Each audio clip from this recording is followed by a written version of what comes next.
जी अस्सलाम वालेकुम रहमतुल्लाहि व बरकातुहू। जी मैं मोहम्मद अरशद गंगो ज़िला सहारनपुर इंडिया से।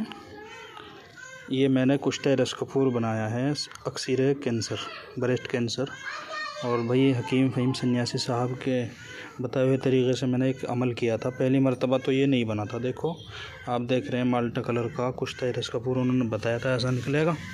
और ये सोडा है, सोडे में तैयार किया था। ये फूल कर कुश्ता हो चुका है। देखें आप, मैंने बारीक बारीक डली रखी थी लेकिन ये मोटी मोटी हो गई है फूल करके। ये देखिए आप, कुछ इसमें हमारी 1 तोला रस कपूर था ये, और ये फूल कर देखें आप कैसा हो गया।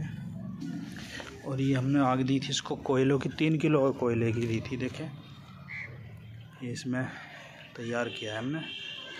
ठीक है जनाब, अभी रिज़ल्ट भी इंशाल्लाह हम शेयर करते हैं इसका, जल्दी से शेयर करेंगे रिज़ल्ट इसका कैसा मिलता है। देखते हैं, कैंसर के लिए बनाया हमने इसको। और चावल खुराक इसकी।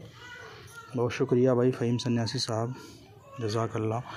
ये देखिए भाई, पहली मर्तबा तो मैंने आग दी थी तो नहीं बना था ये, क्योंकि मैंने मोटी डली रख दी थी इसमें 2 तोला की एक ही, और आग सही नहीं दी गई थी। ठीक है, लेकिन दूसरी आग दी है मैंने तो अल्हम्दुलिल्लाह तैयार हो गया।